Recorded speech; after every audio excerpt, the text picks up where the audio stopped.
परमात्मने नमः। यथार्थ गीता श्रीमद् भगवत गीता अथ षोडशो अध्यायः। योगेश्वर भगवान श्री कृष्ण के प्रश्न प्रस्तुत करने की अपनी विशिष्ट शैली है। पहले वे प्रकरण की विशेषताओं का उल्लेख करते हैं जिससे पुरुष उसकी ओर आकर्षित हो। तत्पश्चात वे उस प्रकरण को स्पष्ट करते हैं। उदाहरण के लिए कर्म को लें। उन्होंने दूसरे अध्याय में ही प्रेरणा दी कि अर्जुन कर्म कर। तीसरे अध्याय में उन्होंने इंगित किया कि निर्धारित कर्म कर। निर्धारित कर्म है क्या? तो बताया यज्ञ की प्रक्रिया ही कर्म है। फिर उन्होंने यज्ञ का स्वरूप न बताकर पहले बताया कि यज्ञ आया कहां से और देता क्या है। चौथे अध्याय में 13-14 विधियों से यज्ञ का स्वरूप स्पष्ट किया जिसको करना कर्म है। यहां कर्म स्पष्ट होता है जिसका शुद्ध अर्थ है योग चिंतन, आराधना, जो मन और इंद्रियों की क्रिया से संपन्न होता है। इसी प्रकार उन्होंने अध्याय 9 में दैवी और आसुरी संपद का नाम लिया। उसकी विशेषताओं पर बल दिया कि अर्जुन आसुरी स्वभाव वाले मुझे तुच्छ कहकर पुकारते हैं। हूं तो मैं भी मनुष्य शरीर के आधार वाला, क्योंकि मनुष्य शरीर में ही मुझे यह स्थिति मिली है। किंतु आसुरी स्वभाव वाले, मूढ़ स्वभाव वाले मुझे नहीं भजते, जबकि दैवी संपत्ति से युक्त भक्तजन अनन्य श्रद्धा से मुझे उपासते हैं। किंतु इन संपत्तियों का स्वरूप, उनका गठन अभी तक नहीं बताया गया। अब अध्याय 16 में योगेश्वर उनका स्वरूप स्पष्ट करने जा रहे हैं, जिनमें प्रस्तुत है पहले दैवी संपद के लक्षण। श्री भगवान वाच।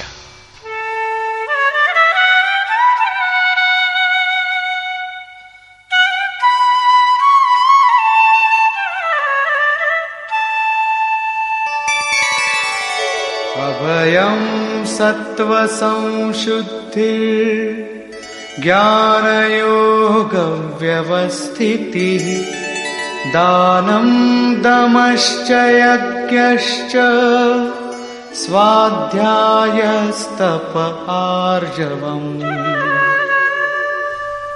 भय का सर्वथा अभाव, अंतःकरण की शुद्धता, तत्व ज्ञान के लिए ध्यान में दृढ़ स्थिति अथवा निरंतर लगन, सर्वस्व का समर्पण, इंद्रियों का भली प्रकार दमन, यज्ञ का आचरण, जैसा स्वयं श्री कृष्ण ने अध्याय 4 में बताया है। संयमाग्नि में हवन, इंद्रियाग्नि में हवन, प्राण अपान में हवन और अंत में ज्ञानाग्नि में हवन, अर्थात आराधना की प्रक्रिया जो केवल मन और इंद्रियों की अंतर क्रिया से संपन्न होती है।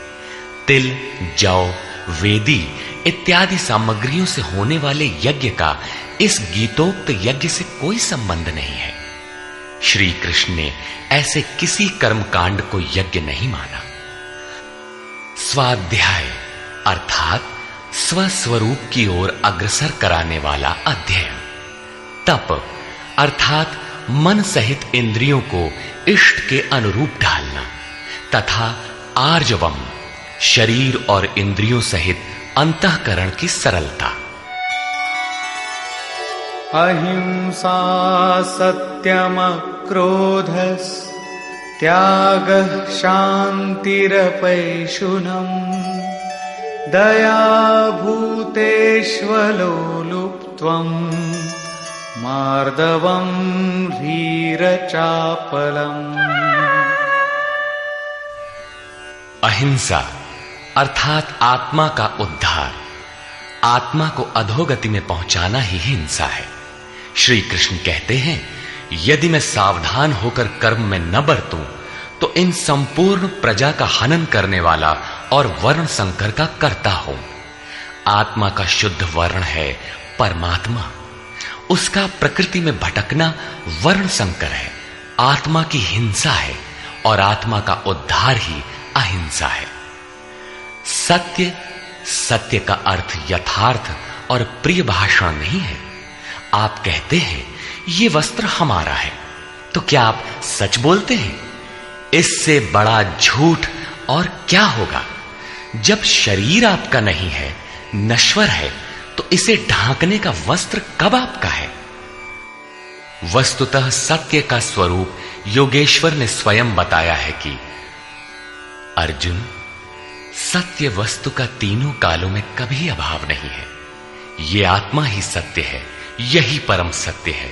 इस सत्य पर दृष्टि रखना, क्रोध का न होना, सर्वस्व का समर्पण, शुभाशुभ कर्म फलों का त्याग, चित्त की चंचलता का सर्वथा अभाव, लक्ष्य के विपरीत निंदित कार्यों को न करना, संपूर्ण प्राणियों में दया भाव, इंद्रियों का विषयों से संयोग होने पर भी उनमें आसक्ति का अभाव, कोमलता, अपने लक्ष्य से विमुख होने में लज्जा, व्यर्थ की चेष्टाओं का अभाव तथा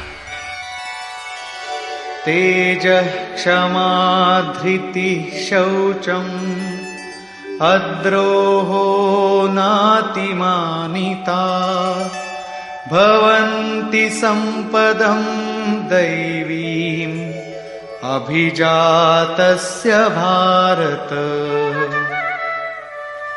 तेज जो एकमात्र ईश्वर में है, उसके तेज से जो कार्य करता है, महात्मा बुद्ध की दृष्टि पड़ते ही अंगुलीमाल के विचार बदल गए। ये उस तेज का ही परिणाम था जिससे कल्याण का सृजन होता है, जो बुद्ध में था। क्षमा, धैर्य, शुद्धि, किसी में शत्रु भाव का न होना, अपने में पूज्यता के भाव का सर्वथा अभाव, ये सब तो हे अर्जुन दैवी संपत्ति को प्राप्त पुरुष के लक्षण हैं। इस प्रकार कुल 26 लक्षण बताए, जो सब के सब तो साधना में परिपक्व अवस्था वाले पुरुष में संभव है और आंशिक रूप में आप में भी निश्चित है, तथा आसुरी संपत्ति से आप्लावित मनुष्यों में भी ये गुण है, किंतु प्रसुप्त रहते हैं, तभी तो घोर पापी को भी कल्याण का अधिकार है। अब आसुरी संपद के प्रमुख लक्षण बताते हैं।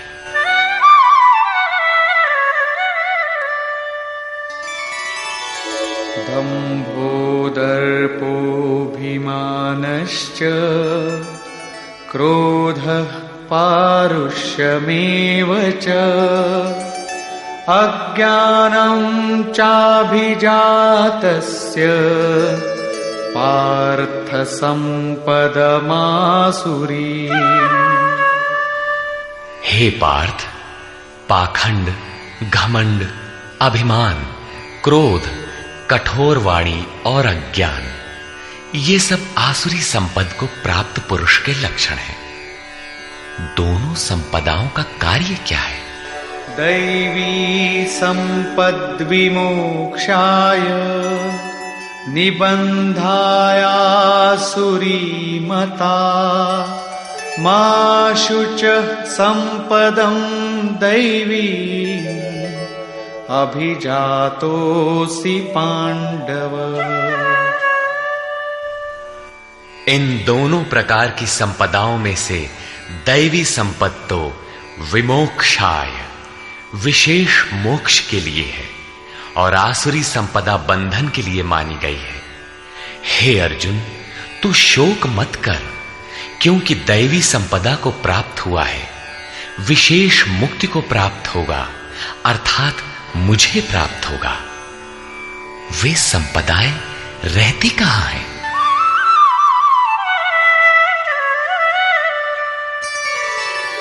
द्वौ भूतसर्गौ लोकेऽस्मिन् दैव आसुर एव च दैवो विस्तरशः प्रोक्त आसुरं पार्थ मे शृणु।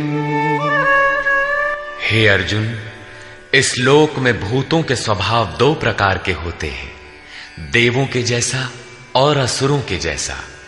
जब हृदय में दैवी संपद कार्य रूप ले लेती है तो मनुष्य ही देवता है, और जब आसुरी संपद का बाहुल्य हो तो मनुष्य ही असुर है।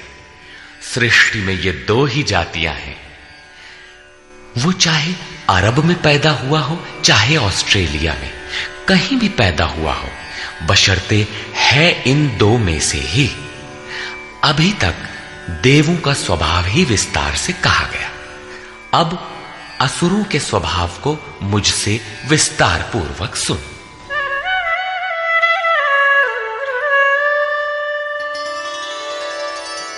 प्रवृत्तिञ्च निवृत्तिञ्च जना न विदुरासुराः न शौचं नापि चाचारो न सत्यं तेषु विद्यते। हे अर्जुन, असुर लोग कार्यम कर्म में प्रवृत्त होने और अकर्तव्य कार्य से निवृत्त होना भी नहीं जानते, इसलिए उनमें न शुद्धि रहती है, न आचरण और न सत्य ही रहता है। उन पुरुषों के विचार कैसे होते हैं? असत्यम प्रतिष्ठं ते जगदाहुरनीश्वरम् अपरस्पर संभूतम् किमन्यत् काम हेतुकम्। वे आसुरी प्रकृति वाले मनुष्य कहते हैं कि जगत आश्रय रहित है, सर्वथा झूठा है और बिना ईश्वर के अपने आप स्त्री पुरुष के संयोग से उत्पन्न हुआ है, इसलिए केवल भोगों को भोगने के लिए है, इसके सिवाय और क्या है?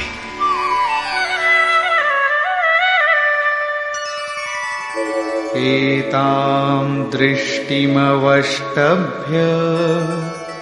नष्टात्मानोऽल्पबुद्धयः प्रभवन्त्युग्रकर्माणः क्षयाय जगतो हिताः। इस मिथ्या दृष्टिकोण के अवलंबन से जिनका स्वभाव नष्ट हो चुका है, वे मंद बुद्धि अपकारी क्रूर कर्मी मनुष्य केवल जगत का नाश करने के लिए ही उत्पन्न होते हैं।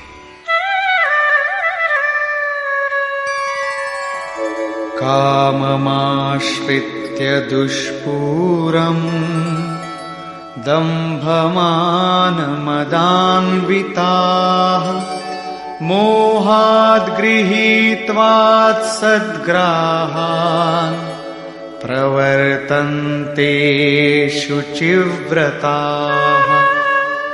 वे मनुष्य दंभमान और मद से युक्त हुए किसी भी